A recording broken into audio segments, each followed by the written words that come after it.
ஸ்தோத்தரிக்கிறோம் ஆண்டவர். நன்றி ஆண்டவரே. ஸ்தோத்தரிக்கிறோம் ஆண்டவர்.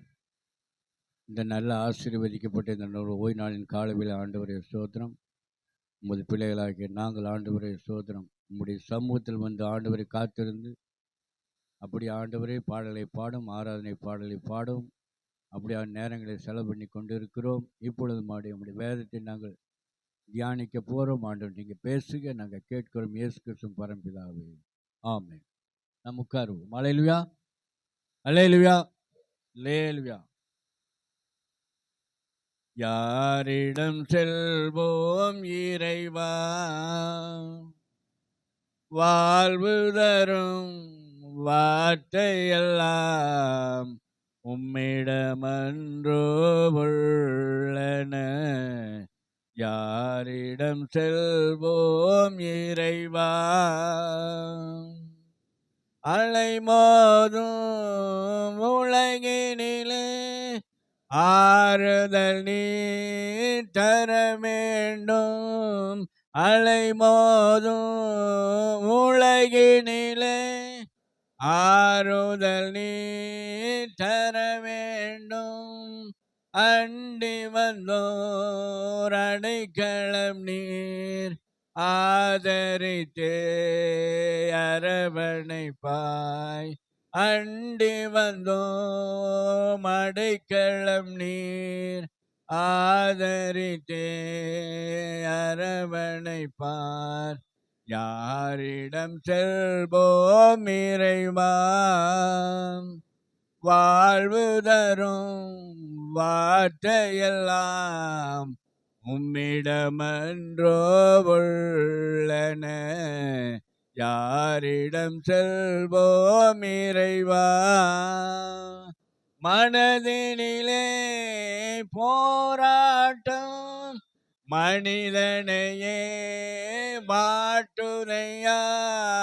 மனதினிலே போராட்டம் மனிதனையே மாட்டுதையா.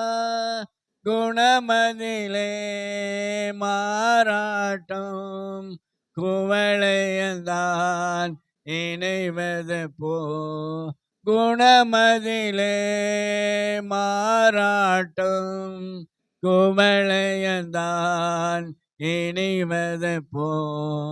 யாரிடம் செல்வோம் இறைவா, வாழ்வு தரும் வார்த்தையெல்லாம் உம்மிடமன்றோ உள்ளன.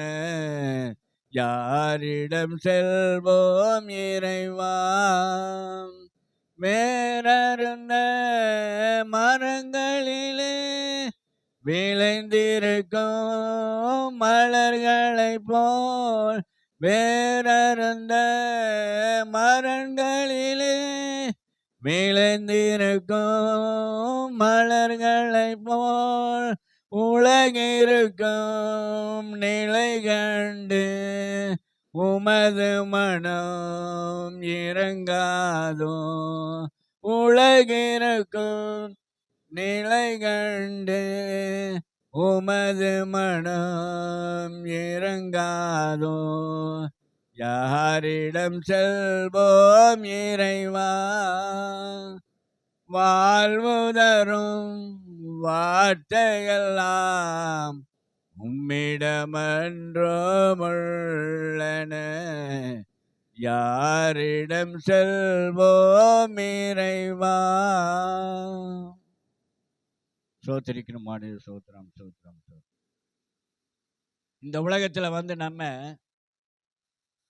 எங்க போனாலும் பதில் கிடைக்காது. அல்லேலூயா. ஆண்டவர் சமூகத்தில் ஆண்டவரை தேடி வரும்போது ஆண்டவர் நம்மளுக்கு பதில் கொடுக்கிற தேவனாய் இருக்கிறார், ஆசீர்வதிக்கிற தேவனாய் இருக்கிறார், கனப்படுத்துகிற தேவனாய் இருக்கிறார், மேன்மைப்படுத்துகிற தேவனாய் இருக்கிறார். ஆகவே இந்த உலகத்தில் நம்ம வாழும்போது எப்படி வாழ்றது, எப்படி பிழைக்கிறது, எப்படி ஜீவிப்பது, எப்படி இந்த உலகத்தில் நீந்துவதுங்கிறது, நாளைக்கு என்ன பண்ணுறது, நாளான்னைக்கு என்ன பண்ணுறது, அடுத்த மாதம் என்ன பண்ணுறது, அடுத்த வாரம் அடுத்த வருஷம் என்ன பண்ணுறது, பிள்ளைகளுக்கு கல்யாணம் வந்துருச்சு, வீட்டில் நல்ல காரியமெல்லாம் நடக்க வேண்டியது இருக்குது, வீடு தேவை, நம்ம மனிதனாய் பிறந்தாச்சுன்னு சொன்னதான் பூமியில் இருக்கும்போது எல்லா தேவைகளும் சந்திக்கப்பட வேண்டும் என்றால் சொன்னால் ஆண்டவரை தான் நம்ம தேட வேண்டும். அல்லேலூயா. ஆண்டவருக்கு முக்கியத்துவம் கொடுக்கும்போது ஆண்டவர் பிள்ளைகளாக இருக்கிறவங்க ஆண்டவரை தான் தேடணும். மற்றவங்க தேடுறாங்களா இல்லையா அது வேற பிரச்சனை. ஆண்டவருடைய பிள்ளைகள் ஆண்டவரை தேடும்போது அவர் நம்மளுக்கு எல்லாவற்றையும் சகலத்தையும் கொடுக்க வல்லவராக இருக்கிறார். அதான் சங்கீதம் 121 சொல்லுது. எடுத்தவங்க படிங்க.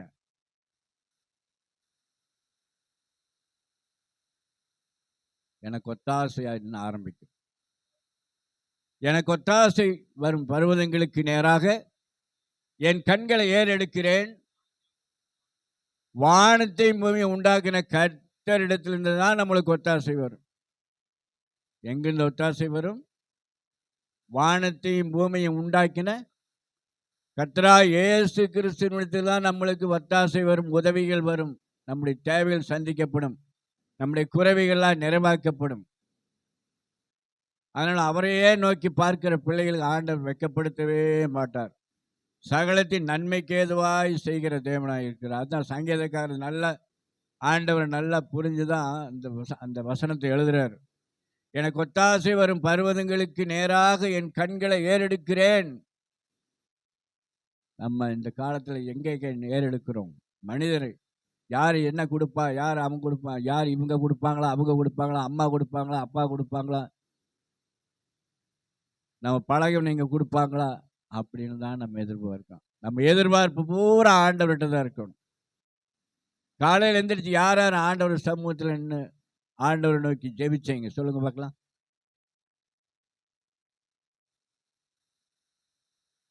ஆண்டவரை நோக்கி பார்க்கிற முகங்கள் பிரகாசம் அடைந்தது. அல்லேலூயா. வெட்கப்பட்டு போனதில்லை. ஆனால் அதிகாலை நேரத்தில் ஆண்டவரை நோக்கி நம்ம ஆண்டவர் சமூகத்தில் தான் நம்ம விண்ணப்பத்தை கொண்டு போகணும். அவர் சமூகத்தில் நம்ம விண்ணப்பத்தை ஏறெடுக்கும் போது அவர் தான் நம்மளுக்கு பதில் கொடுப்பார். வேற யாரும் பதில் கொடுப்பார். நம்முடைய கரங்களை உயர்த்தி முதலாவது ஆண்டவருக்கு நேராக ரெண்டு கரங்களை தூக்கி ஆண்டவரே, ஆண்டவரே எனக்கு இந்த நாள் பூரா நீர் எங்க கூட இருக்க வேண்டும், என்னை ஆசீர்வதிக்க வேண்டும், என்னை கனப்படுத்த வேண்டும், என்னை உயர்த்த வேண்டும் என்று ஆண்டவர் சமூகத்தில் அதிகாலை நம்ம கரங்களை தூக்கி ஆண்டவருக்கு நேராக நம்ம உயர்த்தி நிற்கும்போது எந்த மனுஷன்ட்டையும் நம்ம ஆண்டவர் வந்து கையேந்த விட மாட்டார். அல்லேலூயா. அதை முதல்ல நம்ம புரிஞ்சுக்கணும். நம்ம மேலே கரத்தை தூக்கலைன்னு சொன்னால் மனுஷன்கிட்ட ஏந்த வேண்டியது வந்துடும். ஆனால் ஆண்டவர் சமூகத்தில் அதிகாலையில் நம்ம ஆண்டவர் நோக்கி ஆண்டவரே இந்த நாளை எனக்கு கொடுத்துருக்கிறீங்க, இந்த நாளை எனக்கு நீங்கள் ஆசீர்வாதமாக மாற்றுங்க, அந்த ஆசீர்வாதத்துக்கு தடையாக இருக்கிற எல்லா காரியத்தை எடுத்து போடுங்க அப்படின்னு சொல்லி ஆண்டவர் சமூகத்தை தான் நோக்கி பார்க்கணும். அவரை நோக்கி பார்த்த முகங்கள் பிரகாசம் அடைந்தது. ஆமாம், ஆண்டவர் நோக்கி பார்த்த முகம் பிரகாசம் வரும். அதிகாலை இருந்துச்சு வேதத்தை படிக்கணும். ஆண்டவர் சமூகத்தில் நம்ம ஜபத்தை ஏறெடுக்கணும். சோத்திர பலிகள்லாம் ஏறெடுத்துட்டு ஆண்டவர் சமூகத்தில் ஆண்டவருக்கு மற்றவங்களுக்காக, நம்மளுக்காக, உலகத்துக்காக, எல்லாத்துக்காக நம்ம ஜெபம் பண்ணிட்டு நம்முடைய விண்ணப்பங்களை ஏறெடுக்கும் போது அந்த ஜெபத்தை ஆண்டவர் அங்கீகரிக்கிறார். அல்லேலூயா. ஆகவே தான் சங்கீதக்காரர் தாவீது எனக்கு ஒத்தாசை வரும் பர்வதங்களுக்கு நேராக என் கண்களை ஏறெடுக்கிறேன். வானத்தை பூமியை உண்டாக்கின கர்த்தரிடத்திலிருந்து எனக்கு ஒத்தாசை. உன் காலை தள்ளாட விட்டார், உன்னை காக்கிறவர் உறங்கார். உன் காலை தள்ளாட விட மாட்டார், உன்னை காக்கிறவர் உறங்க மாட்டார். இதோ இஸ்ரவேலை காக்கிற தேவன் உறங்குவதும் இல்லை, தூங்குவதும் இல்லை. கர்த்தர் உன்னை காக்கிறவர். கர்த்தர் உன் வலது பக்கத்திலே உனக்கு நிழலாய் இருக்கிறார். இரவிலே நிழலாய் பகலிலே சேதப்படுத்தவில்லை. கர்த்தர் உன்னை எல்லா தீங்கு விலை காப்பார். அவர் உன் ஆத்துமாவை காப்பார். கர்த்தர் உன் போக்கையும் உன் வரத்தையும் இது முதற்கொண்டு என்றென்றைக்கும் காப்பார். அல்லேலூயா. இன்னைக்கு இல்லை, நாளைக்கு இல்லை, நாளான்னைக்கு இல்லை, எல்லா நாளையும் நம்மளை ஆசீர்வதிக்கிற தேவனாக இருக்கிறார். இஸ்ரவேல் ஜனங்களை பகலில் மேக ஸ்தம்பத்தினால் இரவில் அக்கினி ஸ்தம்பத்தினால் வழி நடத்தின தேவன் அவரை தேடுகிற பிள்ளைகள் நம்மளையும் இன்றைக்கும் வழி நடத்துகிற தேவனாக இருக்கிறார்.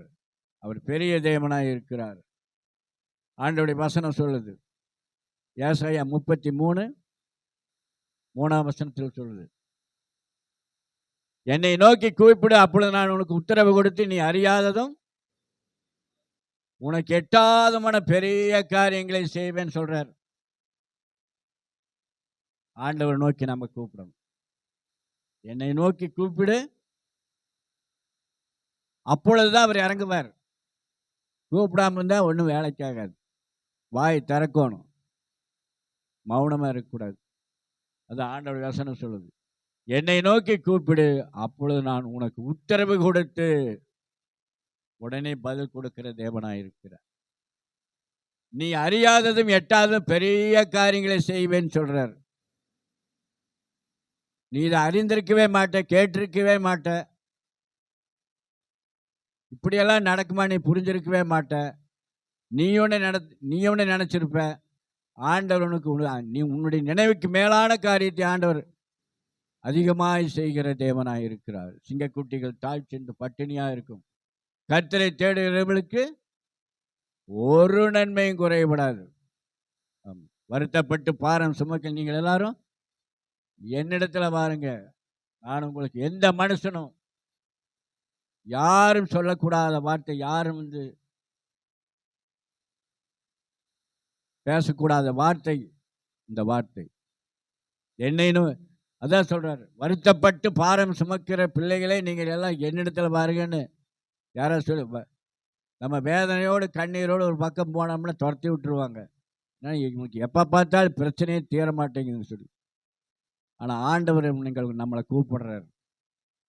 எப்பேற்பட்ட பாரத்தையாக இருந்தாலும் என் மேலே வச்சிரு, நான் சுமந்துக்கிறேன் அப்படிங்கிறாரு. அப்போ நம்ம எங்கே போகணும்? ஆண்டவர்கிட்ட தான் போகணும்.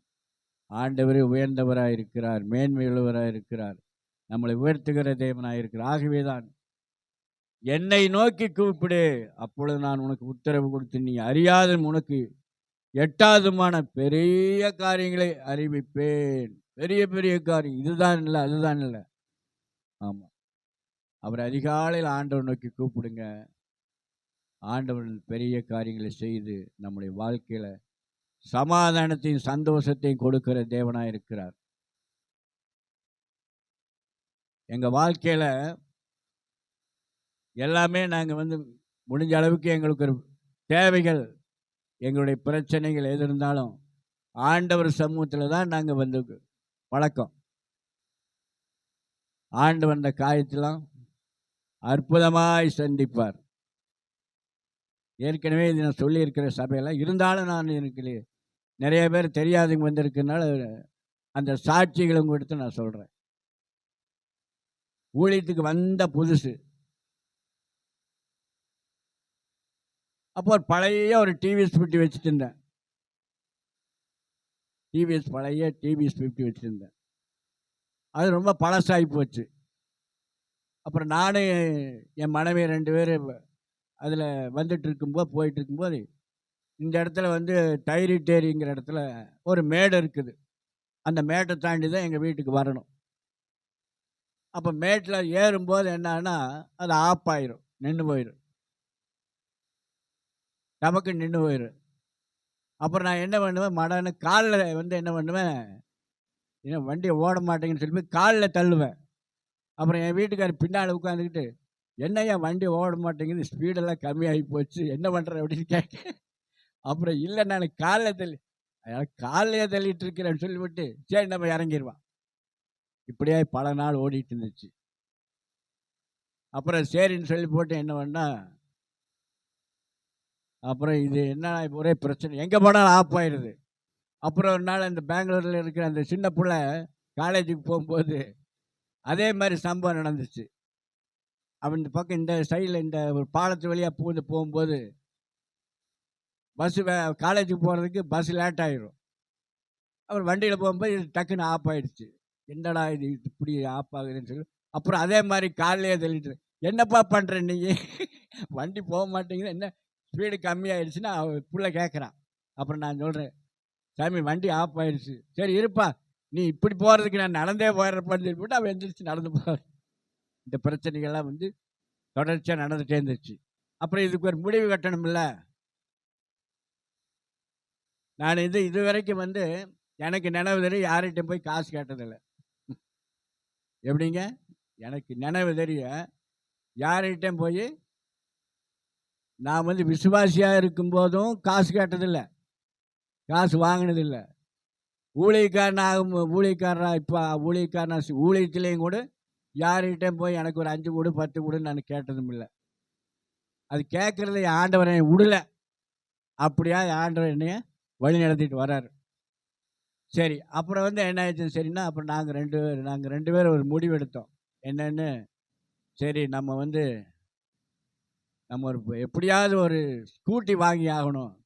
அதுக்காக நம்ம முயற்சி பண்ணலாம்னு சொல்லிட்டு இருக்கும்போது, அப்புறம் வாரத்தில் ஒரு ட்ரிப்பு, மாதத்தில் ஒரு ட்ரிப்பு ஒரு உருளிக்காரே நம்ம வீட்டுக்கு 1ஆம் தேதி வருவார். வந்தாருன்னா ஜெபம் பண்ணாருன்னா சரின்னு ஒரு காணிக்கை கொடுத்து அனுப்புவோம். அவர் என்ன பண்ணாருன்னா, அவர் பேர் ஆபிரகாம். செட்டிப்பாளையத்துலேருந்து வர்றாரு. மாதத்தில் ஒரு ட்ரிப் நம்ம வீட்டில் ஜெபம் பண்ணுவார். அப்புறம் அவர் சொன்னார் என்னன்னு, பிரதர். அப்புறம் அவர் நாங்கள் இந்த வண்டியெல்லாம் பார்த்துட்டு அவர் ரொம்ப இதாகிடுச்சு பாஸ்டர், வண்டி ரொம்ப எல்லாம் ரொம்ப கஷ்டமாக இருக்குது, நீங்கள் ஓட்ட முடியாது. சரி நான் உங்களுக்கு ஒரு அட்ரஸ் கொடுக்குறேன் அப்படின்னு சொல்லி போட்டு என்ன பண்ணார், நான் அந்த அட்ரஸுக்கு என்ன பண்ணேன், லெட்டர் எழுதி போட்டேன். எனக்கு 10,000 ரூபா வந்துச்சு அப்படின்னாரு. அப்புறம் இன்னொரு இடத்துல இன்னொருத்தருக்கு கொடுத்த ரொம்ப எனக்கு கஷ்டமாக இருக்குதுங்க அப்படின்னு சொல்லிட்டோன்னே அந்த ஃபோன் நம்பரை கொடுத்தேன், அந்த அட்ரஸை கொடுத்தேன். அவங்களுக்கு 20,000 ரூபா வந்துச்சு அப்படின்னு. அப்படிங்களா அப்படின்னு சொல்லிட்டு எனக்கு அது மேலே நம்பிக்கை இல்லை. எனக்கு ஆண்டவர் மேலே தான் நம்பிக்கை. ஆனால் இருந்தாலும் இவர் என்ன பண்ணுறாரு, நீங்கள் ஜெபம் பண்ணி எப்படி ஜெபம் பண்ணிவிட்டு நீங்கள் இந்த அட்ரஸுக்கு நீங்கள் ஒரு லெட்டர் போடுங்க பாஸ்டர் அப்படின்னு சொல்லிட்டு. அப்புறம் நாங்கள் என்ன பண்ணோம், சரி அவர் சொல்கிறது ஒரு பக்கம் இருந்தாலும் நம்மளுக்கு ஆண்டவர் தான் முக்கியம் அப்படின்னு சொல்லிட்டு ஒரு வெள்ளை பேப்பர் எடுத்து எங்களுடைய தேவைகளை அதில் எழுதணும். தேவைகள் எழுதி, ஆண்டவரே எனக்கு ஒரு ஸ்கூட்டர் வேணும், எனக்கு ஒரு ஸ்கூட்டி வாங்கி கொடுத்துட்டீங்கன்னா நானும் ஓட்டுவேன், என் பிள்ளைகளை ஓட்டுவாங்க, வீட்டில் எல்லாரும் ஓட்டுவாங்க. மற்றது எனக்கு பைக்கெல்லாம் வாங்கினோம்னா நான் ஒருத்த மட்டும் தான் ஓட்ட முடியும், மற்ற பிள்ளைகள்லாம் ஓட்ட முடியாது. ஸ்கூட்டின்னா எல்லாருமே ஓட்டலாம், எக்ஸலேட்டர் வண்டி தானே, அது பிள்ளைகள் ஓட்டலாம், பையனை ஓட்டலாம், எல்லாம் ஓட்டலாம். எனக்கு ஒரு வண்டி வேணும் ஆண்டவரேன்னு சொல்லிவிட்டு அந்த விண்ணப்பத்தெல்லாம் எழுதி இதெல்லாம் பண்ணிவிட்டு அப்புறம் ஒரு மாதம் நாங்கள் அந்த விண்ணப்பத்தை வச்சு ஜெபம் பண்ணிட்டுருக்குறோம். அப்புறம் அந்த ஊழியக்காரர் ஃபோன் நம்பரு, அந்த அட்ரஸ்ஸு எல்லாத்தையும் வச்சு ஜெபம் பண்ணிட்டுருக்குறோம். ஜெபம் பண்ணிவிட்டு அப்புறம் என்ன பண்ணிட்டோம், சரின்னு சொல்லி போட்டு ஒரு 10 நாள் ஜெபம் பண்ணோம். 11ஆவது நாள் என்ன பண்ணோம், மடான்னு கொண்டு போய் அந்த லெட்டரை எழுதி அது மாதம் மாதம் காலையில் எழுந்திரிச்சோன்னா குடும்பமாக உட்காந்து அந்த பேப்பர் மேலே அப்படி கை வச்சு நாங்கள் என்ன பண்ணுவோம், ஜெபம் பண்ணுவோம். இந்த விண்ணப்பத்துக்கு ஆண்டவரே நீங்கள் பதில் கொடுங்க ஆண்டவரேன்னு சொல்லி அந்த அப்படியே விண்ணப்பத்துக்கு மேலே கை வச்சு ஜெபம் பண்ணுவோம். எல்லாருமே 4 பேர் 5 பேரும் சேர்ந்து ஜெபம் பண்ணுவோம். ஜெபம் பண்ணி முடிச்சுட்டு அப்புறம் அந்த விண்ணப்பத்தை ஒரு ஒரு காப்பி எங்ககிட்ட இருக்குது. அப்புறம் ஒரு காப்பி போஸ்ட்டில் அனுப்பிச்சிட்டோம். அந்த அட்ரஸுக்கு அதை அனுப்பிச்சிட்டோம். அந்த ஊழியக்காரர் சொன்னார் இல்லைங்க, அந்த அட்ரஸுக்கு அனுப்பிச்சிட்டோம். அது போயிடுச்சு. ஆண்டவரே எனக்கு 21 நாள் எனக்கு ஒரு பதில் கொடுங்க ஆண்டவரேன்னு சொல்லி. ஏன்னா நான் இந்த ஊழியத்தில் நான் இருக்கிறனால போக முடியாது, எங்கே வெளியே போக முடியாது, வர முடியாது, வண்டி வேறு சரியில்லைன்னு சொல்லிட்டு அப்புறம் அவரை நோக்கி தான் பார்க்குறேன். ஊழியக்காரை நோக்கி பார்க்குறது, அந்த அட்ரஸ் நோக்கி பார்க்குறதெல்லாம் இல்லை. ஏதோ பேருக்கு அதை கொடுத்தாங்க, வாங்கினாங்க, வச்சு எல்லாம் பண்ணேன்.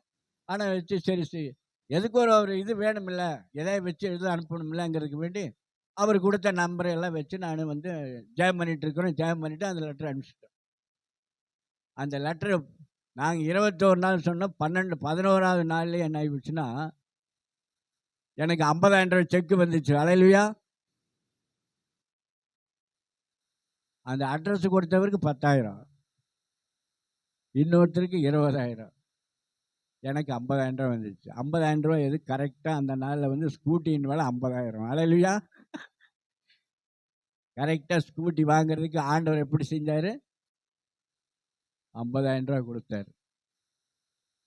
அப்புறம் சரின்னு சொல்லி போட்டு ஆண்டவர் நேரம் என்ன பண்ணுச்சுன்னா, அந்த ஊழியக்காரருக்கு யாருக்குன்னா, இங்கே ஒரு பெரிய ஊழியக்காரிட்டு அந்த இது வந்துச்சு. அவங்க என்னென்ன அனுப்பிச்சிருக்காருன்னா, இந்த பணத்தை வாங்கிக்கிங்க, இது என்னால் இப்போ செய்ய முடியும் காரியம், என்னமால் அதிகமாக செய்ய முடியாது, இதை ஜெபம் பண்ணி உங்களுக்கு அனுப்புகிறேன், அதனால் வந்து இது உங்களுக்கு ஆசீர்வாதமாக இருக்கும் அப்படின்னு சொல்லி டிஜிஎஸ் சின்னகரையாகிட்டு வருது.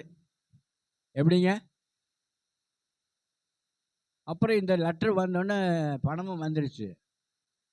அப்புறம் சரின்னு சொல்லி போட்டு எனக்கு அந்த ஏசு அழைக்கிறார் இது அந்த இதில் அவனாசி ரோட்டில் ஆஃபீஸ் இருக்குது. அந்த ஆஃபீஸ்லேருந்து ஒரு பெரிய அந்த கோஆர்டினேட்டர் அங்கேருந்து வர்றாரு. நைட்டு நானும் என் வீட்டுக்காரிங்க உட்காந்துருக்கிற வாசலில். அவர் வந்து பாஸ்டர் டானியல் யாருங்க அப்படின்னு. நான் தான் அப்படின்னு. என்ன சமாச்சாரங்க? நாளைக்கு நாளைக்கு காலையில் 9 மணிக்கு ஏசு அழைக்கிறாருக்கு, நீங்கள் வாங்க அப்படிங்கிறார்.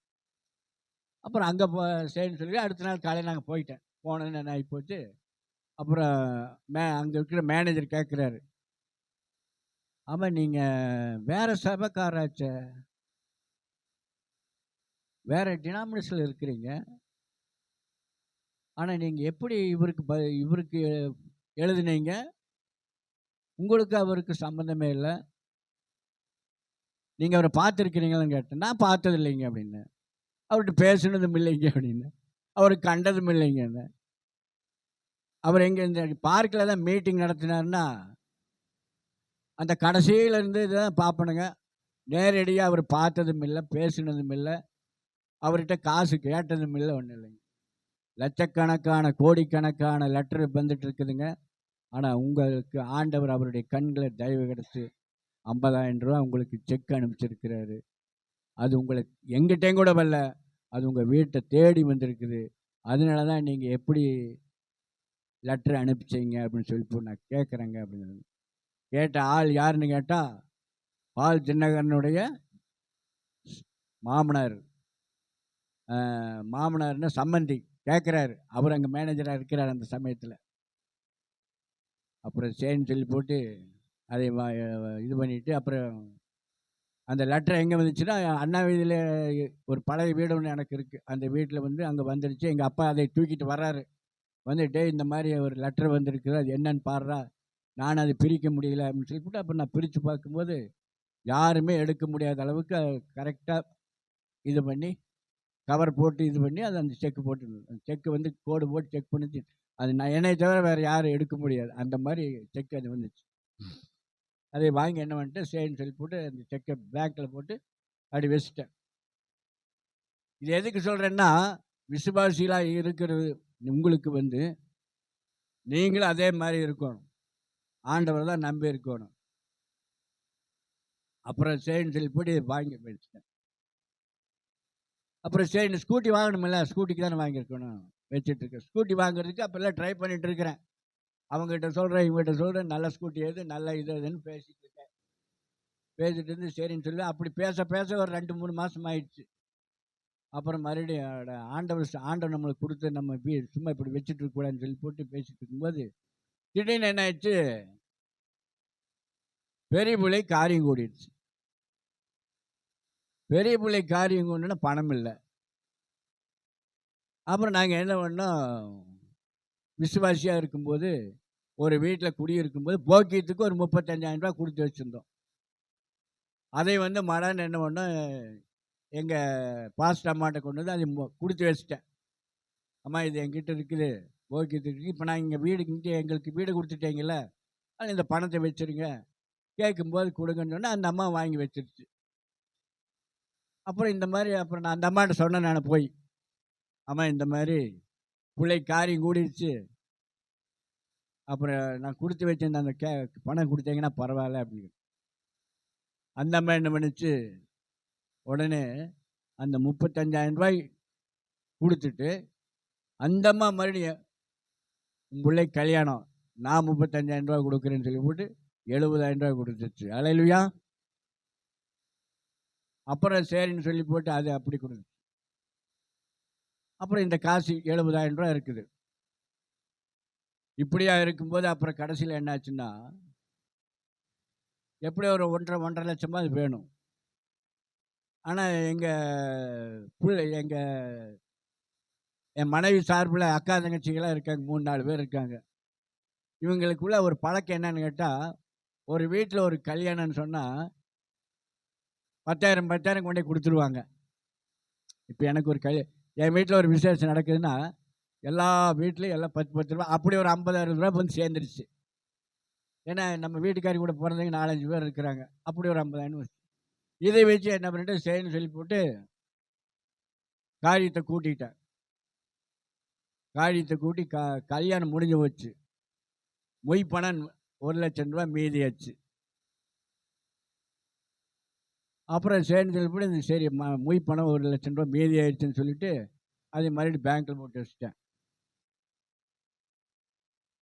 அப்புறம் அடுத்து அந்த வருஷத்தில் அதே வருஷத்தில் முடியறதுக்குள்ள இன்னொரு கல்யாணம் கூடிடுச்சு. அப்புறம் என்ன பண்ணேன், சரின்னு சொல்லி போட்டு அப்புறம் அந்த அம்மா பாஸ்டம்மாட்ட சொன்னேன், இந்த மாதிரிங்கம்மா அப்படின்னு. அப்படியா சரின்னு சொல்லி போட்டு முதல்த்த மாதிரி அமௌண்ட்டு கொடுக்கல, அதை விட கொஞ்சம் கம்மியாக கொடுத்தாங்க. ஆனால் 1,00,000 ரூபா கையில் இருக்குது. சரின்னு சொல்லி விசுவாசத்தோட காரியத்தை ஆரம்பிச்சிட்டேன். காரியத்தை ஆரம்பித்தோன்னா அந்த காரியம் முடிஞ்சிருச்சு. 2வது பிள்ளைக்கு ஒரே வருஷத்தில் 2 பேர்த்துக்கு ஒரே வருஷத்தில் 2 கல்யாணம் முடிஞ்சது. நல்லா புரிஞ்சுக்குங்க, உங்கள் வாழ்க்கையில் அது நடக்கணும். நான் அதை ஆசைப்பட்றேன். ஒரே வருஷத்தில் 2 கல்யாணம் முடிஞ்சிச்சு. சரி, இது முடிஞ்சிருச்சு. இனி என்ன பண்ணணும்? நான் ஸ்கூட்டி வாங்குறதுக்கு தான் ஜாம் பண்ணேன். ஸ்கூட்டி வாங்கணும்ல. என் பையன் என்ன பண்ண, +2 முடித்து கரெக்டாக காலேஜ் வந்து நிற்கிறான். எப்படிங்க? காலேஜ் வந்து நிற்கிறான். அப்புறம் சரின்னு சொல்லி போட்டு என்னடா பண்ணுறது, நீ பணத்துக்கு அந்த காலேஜுக்கு ஃபஸ்ட் இயர் போய் சேரணுமே, 20,000 ரூபா கட்டணும், கேஜிஐஎஸ்சில் போய் கட்டணும்னு சொல்லி போட்டு இது பண்ணி அப்புறம் மடன்னு அப்போது அந்த 1,00,000 ரூபா வந்ததுக்கப்புறம் அப்புறம் மீதி ஒரு அப்புறம் அவங்க அந்த இதுகளுக்கெல்லாம் அவங்களாம் கொடுத்தது போக ஒரு 70,000 ரூபா நம்ம மீதி இருந்துச்சு. அந்த 70,000 ரூபாயில் 20,000 ரூபாய்க்கு கொண்டு அழகாக என்ன பண்ணேன், காலேஜில் கொண்டு ஃபீஸ் கட்டிட்டேன். காலேஜில் ஃபீஸ் கட்டினேன்னா அவன் என்ன பண்ணிட்டான், காலேஜில் சேர்ந்துட்டான். காலேஜில் சேர்ந்து முடிச்சோன்னு இனி என்ன செய்யணும், நம்ம ஸ்கூட்டி வாங்கணும்ல. ஸ்கூட்டி அப்புறம் கடைசியில் 50,000 ரூபா மீதி இருந்துச்சு. 70,000 ரூபாயில் 20,000 ரூபா அங்கே கொடுத்தாச்சு, ஃபீஸ் கட்டியாச்சு, 50,000 ரூபா மீதி இருந்துச்சு. ஸ்கூட்டி கொண்டு வந்து கடன் இல்லாமல் வாங்கி கொண்டு நிறுத்திக்கிட்டேன். அல்லேலூயா. எத்தனை காரியத்தை ஆண்டவர் செஞ்சிருக்காரு சொல்லுங்க, சொல்லுங்க. 4 காரியத்தை ஜான்சி நல்லா கேட்டிருக்கா. ஆண்டவர் ஆசீர்வதிக்கணும். ஆண்டவர் ஒரு மனுஷனை ஆசீர்வதிக்கணும். ஒரு மனுஷனை தொட்டுட்டாரு, ஒரு மனுஷன் மேலே கிருபை வச்சிருக்காருன்னு சொன்னால் அட் அ டைமில் 4 காரியம் முடிஞ்சிச்சு. 4 காரியம் முடிச்சு ஆண்டவர் கடன் இல்லாமல் வழி நடத்தினார். அல்லேலூயா. அதனால் என்னுடைய பிள்ளைகளாக நீங்களாம் என்ன பண்ணணும், கடன் இல்லாமல் வாழணும். யார்கிட்ட கையேந்தக்கூடாது. என்னை நோக்கி கூப்பிடு, அப்பொழுது நான் உனக்கு உத்தரவு கொடுத்து நீ அறியாத எட்டாதும் பெரிய காரியங்களை செய்வேன்னு சொல்லிக்கிறார். அது மட்டும் இல்லை, இந்த நிமிஷம் வரைக்கும் நான் யார்கிட்டையும் எனக்கு அது வேணும் இது வேணும், எங்கள் அப்பா அம்மாட்டையும் கூட நான் இது வரைக்கும் காசு வாங்கினதில்லை. என்னை பெற்று தான் இருக்கிறாங்க, வளர்த்து தான் இருக்கு. அவங்ககிட்ட எனக்கு அது வேணும் இது வேணும் கேட்டதும் இல்லை. ஒரு நாள் நான் சின்ன பையனில் ஹாஸ்டலுக்கு போகும்போது எங்கள் அம்மா ரயிலில் ஏறி உட்காந்துருக்கும்போது ஒரு 100 ரூபா காசு எங்கள் அம்மா கொடுத்துச்சு. என்னம்மா திடீர்னு காசு கொடுக்குற அப்படின்னு கேட்டேன். எப்படி 100 ரூபா காசு கொடுத்துச்சு. அப்போ வச்சுக்கடா, செலவுக்கு வச்சுக்கடா அப்படின்னுச்சு. எங்கள் அம்மாவா வாங்கி கொடுத்துச்சு. அந்த காசை பார்த்து நான் அப்படியே அழுதேன். அப்போ பாருங்க, ஒவ்வொரு காரியத்திலையும் நம்ம வந்து ஆண்டவருக்கு முக்கியத்துவம் கொடுக்கணும். என்னுடைய பிள்ளைகள் இன்னைக்கு ஆசீர்வாதமாக இருக்காங்கன்னு சொன்னால், அந்த பெங்களூரில் இருக்கிற புள்ள வந்து ஒரு மாதம் ஒரு இடத்துல போய் வேலை செஞ்சான். அதில் ஒரு 500 ரூபாய் கிடச்சிது. அந்த 500 ரூபாய்க்கு கொண்டு ஊழியக்காரர் கையில் கொடுத்தாச்சு. அது நீங்கள் செலவே பண்ணல. 500 ரூபா அந்த மாதம் பூரா.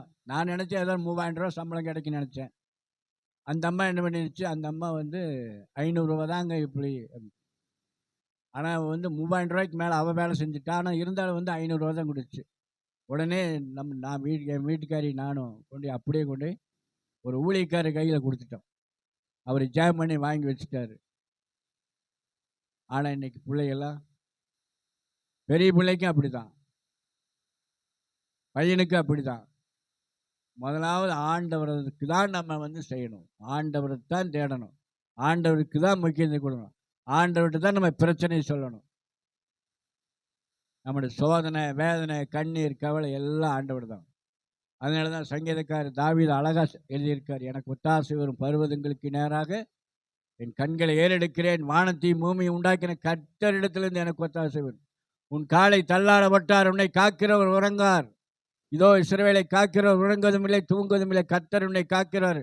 கர்த்தர் உன் வலது பக்கத்திலே உனக்கு நிழலாய் இருக்கிறார். பகலிலே வெயிலாயும் இரவு நிழலாயும் உன்னை சேதப்படுத்தவில்லை. கர்த்தர் உன்னை எல்லா தீங்கு விலை காப்பார். அவர் உன் ஆத்துமாவை காப்பார். கர்த்தர் உன் போக்கையும் உன் வரத்தையும் இது முதற்கொண்டு என்றென்றைக்கு காப்பார். அல்லேலூயா. அவர் என்றென்றைக்கு நம்மளை காக்கிற தேவனாக இருக்கிறார். ஆமாம், மாம்சமானவர் எல்லாரும் ஜெபம் செய்வார்னு சொல்லி ஆண்டவர் நோக்கி முழங்கால் போடிட்டு யாரையுமே நம்ம வந்து இது பண்ணக்கூடாது. ஆண்டவரையே நோக்கி பார்க்கணும். ஆண்டவர் பிள்ளைகள் சகலத்தையும் ஆண்டவர் செய்கிறது. வியாதியாக இருக்குதா, 103ஆம் சங்கீதத்தை எடுத்து படிங்க. அது படிமதையர். வியாதியாக இருந்தால் அதுக்கு படிங்க. அந்த வசனத்தை எடுத்து படிங்க. உன் அக்கிரமிகளை எல்லாம் மன்னித்து உன் நோய்களை எல்லாம் குணமாக்கி படிங்க எடுத்து. என் ஆத்துமாவே கர்த்தரை ஸ்தோத்திரி, என் முழு உள்ளமே அவருடைய பரிசுத்த நாமத்தை ஸ்தோத்திரி. என் ஆத்துமாவே கர்த்தரை ஸ்தோத்திரி, அவர் செய்த சகல உபகாரங்களையும் மறவாதே. அவர் உன் அக்கிரமங்களை எல்லாம் மன்னித்து உன் நோய்களை எல்லாம் குணமாக்கி உன் பிராணனை அழிவுக்கு விலக்கி மீட்டு. உன் பிராணன் சொன்னா உன்னுடைய ஜீவன், உன்னுடைய உயிரை, பிராணனை அழிவுக்கு விலக்கி மீட்டு உன்னை கிருபையினாலும் இரக்கங்களினாலும் முடிசூட்டி. உன்னுடைய கிருபையினாலும் இரக்கத்தினாலும் அவர் முடிசூட்டுகிறார். நன்மையினால் உன் வாயை திருப்தியாக்குகிறார். நன்மையினால் உன் வாயை திருப்தியாக்குகிறார். கழுகுக்கு சமானமாய் உன் வயது திரும்ப வாழ வயது போல் ஆகிறது. கழுகுக்கு சமமாய் உன் வயது வாழ வயது போல் ஆகிறது. ஒடுக்கப்படுகிற யாவரும் கர்த்தர் நீதியும் நியாயத்தையும் செய்கிறார். கர்த்தர் நீதியும் நியாயத்தையும் செய்கிறார். அவர் தமது வழிகளை மோசேக்கும், அவர் தம்முடைய வழிகளை மோசேக்கும், தமது கிரியைகளை இஸ்ரவேல் புத்திரருக்கும் தெரிய பண்ணினார். அவர் கிரியைகளை இஸ்ரவேலுக்கும் மோசேக்கும் தெரிய பண்ணுகிற தேவனாய் இருக்கிறார். அல்லேலூயா. அப்ப ஆண்டவர் இந்த வசனத்தை பிடிச்சி நம்ம ஜெபம் பண்ணணும். குடிப்பழக்கத்தில் இருக்கிறோமா? ஆண்டவரே, எனக்கு குடிப்பழக்கத்திலிருந்து விடுதலை கொடுங்க. என்னால் முடிய மாட்டேங்குது. என் ரத்தத்திலேயே அது கலந்துருச்சு. அது கிட்ட போகும்போதே எனக்கு ஒரு வெறுப்பை கொடுங்க, ஒரு கசப்பாய் மாற்றுங்க அப்படின்னு சொல்லி ஆண்டவர் செபத்தில் முழங்கால் போட்டு, நேற்று ஒருத்தர் வந்து என்கிட்ட சொல்லிட்டு இருந்தார். இங்கே வேலைக்கு வந்தவர் சொன்னார், பாஸ்டர், நான் பயங்கர குடிகாரனாக இருந்தேன்.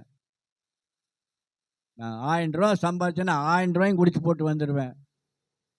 என்னால் விடவே முடியல. எல்லாருமே என்னை வீட்டில் வெறுத்துட்டாங்க. அதனால் வந்து இந்த குடிப்பழக்கம் என்னை விட்டு போக மாட்டேன்னு ஆண்டவர் சமூகத்தில் தான் வந்து முழங்கால் போட்டு கெஞ்சின. ஆண்டவர் எனக்கு விடுதலை கொடுத்து இன்றைக்கி எனக்கு மனைவியெல்லாம் நேசிக்கிறா, பிள்ளைகள்லாம் நேசிக்கிறாங்க, குடும்பமாக இருக்கிறேன், சந்தோஷமாக இருக்கிறேன். இன்றைக்கி ஒரு பெரிய சாட்சியாக உங்களிடத்து நான் சொல்லிகிட்டு இருக்கிறேன்னு சொல்லி ஒரு குடிகாரன் வந்து மனம் திரும்பி சாட்சி சொல்கிறார். அல்லேலூயா. போக மாட்டேங்குது, ரத்தத்தோடு கலைஞ்சிருச்சு, இதோட கலைஞ்சி, அதெல்லாம் சொல்லக்கூடாது. தேவாலயத்துக்கு வர்றீங்க எல்லாரும் சுகமாக இருக்கணும், ஆசீர்வாதமாக இருக்கணும், சந்தோஷமாக இருக்கணும், விடுதலையோடு இருக்கணும். பிரச்சனையெல்லாம் வந்து அவர் தான் தீர்க்க முடியுமலே, எந்த மனுஷனும் யாரும் வந்து தீர்க்க முடியாது. அவர் சமூகத்தில் நம்ம தாழ்மையாய் ஆண்டவர் சமூகத்தில் முழங்கால் போட்டு ஆண்டவர் நோக்கி பார்க்கும்போது ஆண்டவர் பெரிய காரியங்களை செய்கிற தேவனாக இருக்கிறார். நான் கேட்டது ஒன்று தான், ஒரே ஒரு ஸ்கூட்டி தான் கேட்டேன். ஆண்டவர் எப்பேற்பட்ட காரியத்தை செஞ்சார் பார்த்தீங்களா? ஸ்கூட்டிக்கு 2 பிள்ளைகளுக்கு காரியத்தை முடிச்சது. அதே மாதிரி பையனுக்கு காலேஜுக்கு முதல் ஃபீஸ் இல்லைன்னு சொல்லிட்டு இருக்கும்போது அவன் காலேஜ் போகும்போது முதல் ஃபீஸு கட்டணும். கடைசி ஸ்கூட்டியும் வாங்க முடியும் ஆண்டவர் கிருபை செஞ்சார். எல்லாத்தையும் வந்து கடன் இல்லாமல் வாங்க சொல்லி யார்கிட்ட கையேந்த விடல ஆண்டவர். அதனால வந்து இத்தனைக்கு என்னுடைய கூட பிறந்த சகோதரர் சகோதரிக, என் வீட்டுக்காரியுடைய சகோதரர் எல்லாம் வசதியாக தான் இருக்கிறாங்க. எல்லாம் அவங்க பார்த்து கொடுத்தாங்கன்னா எல்லாமே செய்யலாம். ஆனால் ஆண்டவர் அவங்கள கொடுக்க விடல, என்னை வாங்க வைக்கல. ஏன்னு கேட்டால், நான் உன்னை நடத்துகிறேன், நான் உன்னை காப்பாற்றுவேன், நான் உன்னை வழி நடத்துவேன்னு சொல்லி அவர் என் கூட இருந்ததுனால நான் வந்து அவரையே பிடிச்சிட்டேன். அவரே என்னுடைய வாழ்க்கையில் பெரியவராக இருந்தார். அல்லேலூயா. இன்னைக்கும் பெரியவராக இருக்கிறார். இன்னைக்கு ஆண்டவர் என்னை நடத்தின ஆண்டவர் உங்களை நடத்தி உங்கள் பிள்ளைகளை நடத்தி தலைமுறையாய் ஆண்டவர் ஆசீர்வதிப்பாராக. ஆமேன். இங்கே வந்திருக்கிறவங்க ஒவ்வொருவரையும் ஆண்டவர் ஆசீர்வதிப்பார்.